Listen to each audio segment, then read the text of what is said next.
दोस्तों world war के बारे में तो हम सब जानते ही हैं, जिन्होंने दुनिया को बर्बादी के सिवा और कुछ भी नहीं दिया, जिनके होने से हमारी ये दुनिया बदल कर रह गई।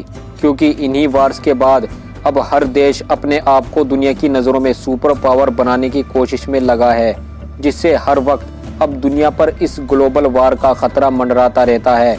और रसिया यूक्रेन के बिगड़ते हालात अब एक और जंग अजीम वर्ल्ड वार 3 की ओर इशारा कर रहे हैं। दोस्तों रसिया और यूक्रेन के बीच तनाव बढ़ता जा रहा है। रसिया लगातार अपनी फौज को यूक्रेन के बॉर्डर पर भेज रहा है, जिससे रसिया कभी भी यूक्रेन पर अटैक कर सकता है।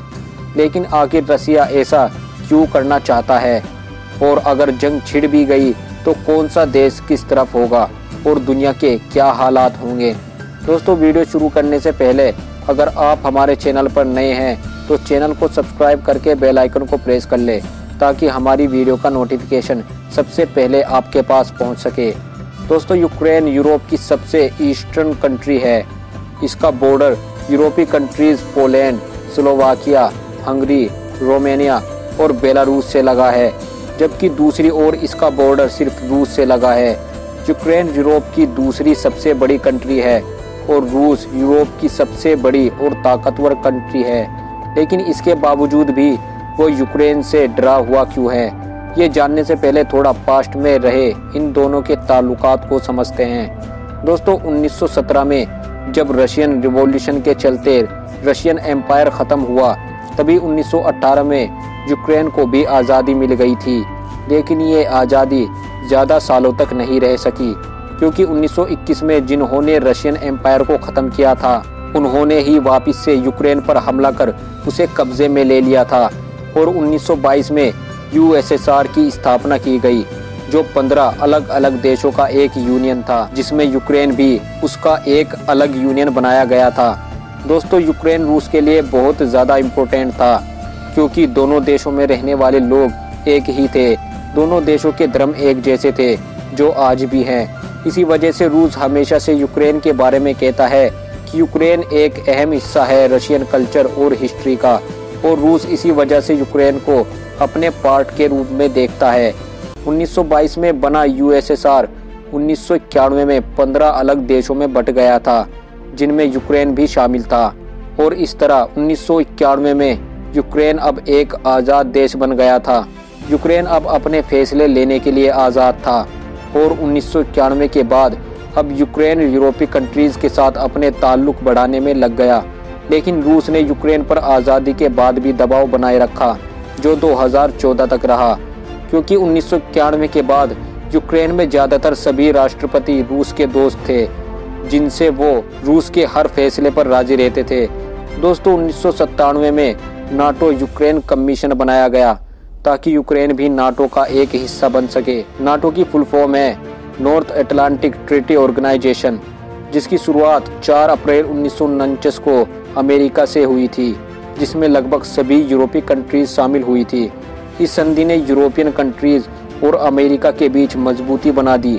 ये संधि एक मिलिट्री बेस्ड संधि है, जिसका मतलब है कि अगर कोई देश किसी भी नाटो देश पर हमला करेगा तो बाकी नाटो के देश उस देश की हर तरीके से मदद करेंगे। यूक्रेन 1997 में तो नाटो में शामिल नहीं हुआ, लेकिन 2008 में यूक्रेन ने नाटो में शामिल होने का फैसला किया। दोस्तों इस फैसले का मतलब है कि यूरोपीय देश और अमेरिका का साथ मिलना और रूसी बॉर्डर तक अमेरिका की फौज पहुंच जाना, जो रूस बिल्कुल भी नहीं चाहता था। क्योंकि अगर यूक्रेन नाटो में शामिल हो गया तो रूस 3 ओर से घिर जाएगा और आने वाले वक्त में रूस का हारना तय हो जाएगा और अमेरिका और भी ज़्यादा ताकतवर हो जाएगा, जो रूस के लिए खतरनाक है। जिससे रशिया ने यूक्रेन पर प्रेशर डाला कि वो नाटो में शामिल ना हो। फिर 2013 में यूक्रेन यूरोपीय यूनियन में शामिल होना चाहता था। सब काम होने के बाद अब बस यूक्रेन के पीएम विक्टर यानुकोविच के दस्तखत की ज़रूरत थी।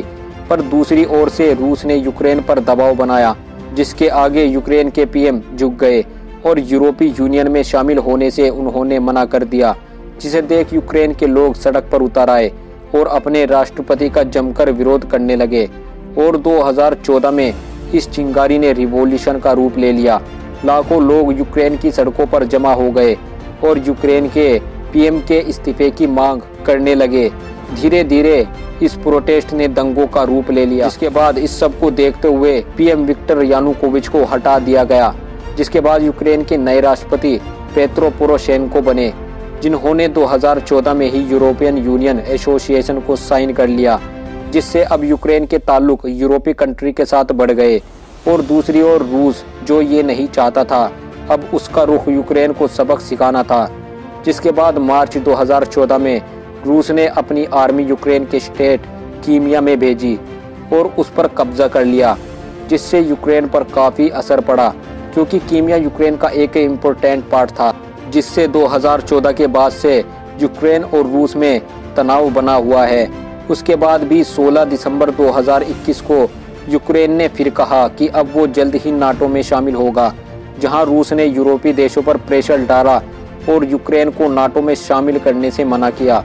लेकिन नाटो ने कहा कि यूक्रेन एक डेमोक्रेटिक रिपब्लिक कंट्री है और वो जो चाहे फैसला ले सकता है।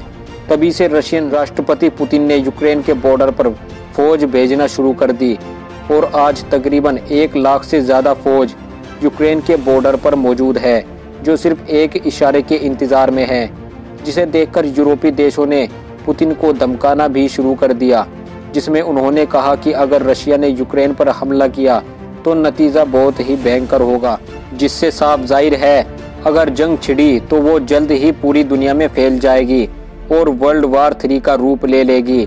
दोस्तों, अब बात करते हैं इस सब में अमेरिका के रोल की। अमेरिका ने भी रूस को कई बार चेताया है, लेकिन रूस हर बार यही कह रहा है कि वे हमला नहीं करेंगे और वे सिर्फ दबाव बना रहे हैं। दोस्तों, यूक्रेन के पास रूस की फौज और जंगी सामान के मुकाबले कुछ भी नहीं है। यूक्रेन सिर्फ यूरोपीय देशों पर डिपेंड है, इसलिए वो नाटो ज्वाइन करना चाहता है और अमेरिका भी यही चाहता है, क्योंकि ऐसा हो जाने से अमेरिका सीधा यूक्रेन के बॉर्डर तक अपनी फौज भेज सकता है। दोस्तों, अब बात करते हैं कि अगर जंग होती है तो कौन सा देश किस तरफ जाएगा। अगर बात करें एशिया की, तो एशिया के सबसे ताकतवर देश चीन, जो अभी तक इस मामले में खुलकर नहीं बोला, और चीन के अमेरिका से ताल्लुक भी खराब रहते हैं, तो ये सब इस ओर इशारा करते हैं कि चीन रशिया की ओर होगा। पाकिस्तान की इकोनॉमी रूस और अमेरिका के साथ एक्सपोर्ट पर डिपेंड है, जिससे पाकिस्तान कंफ्यूज है, और भारत के साथ भी दोनों देशों के ताल्लुक अच्छे हैं, जिससे भारत अभी इस मामले से दूरी बनाए हुए है और संभल कर चल रहा है। दूसरी ओर यूरोप में ज़्यादातर सभी कंट्री नाटो की मेंबर हैं, जिससे वो यूक्रेन और अमेरिका की ओर होंगी, और जापान भी नाटो का ही एक हिस्सा है, जिससे वो भी यूरोप और अमेरिका का साथ देगा। लेकिन अभी सब देश इस मामले को जंग से हटाकर सुलझाने में लगे हैं, क्योंकि अगर वार हो गई तो वो पूरी दुनिया में फैल जाएगी, जिससे दुनिया का वो हाल होगा जो सोच से भी आगे होगा। और अमेरिका रूस से बात इसलिए भी सुलझाना चाहता है, क्योंकि अगर उसने रूस पर हमला किया तो दुनिया की आने वाली सुपर पावर चीन बन जाएगा और अमेरिका रूस सब पीछे रह जाएंगे। लेकिन दोस्तों, आज सभी यूरोपियन और नाटो के देशों ने जंग की तैयारी शुरू कर दी है, और इधर रूस भी पूरी तैयारी के साथ है और चाइना चुपचाप तैयारी में है, जिससे अगर रूस ने कोई भी हरकत की तो तीसरा वर्ल्ड वार तय है। आज की वीडियो में बस इतना ही।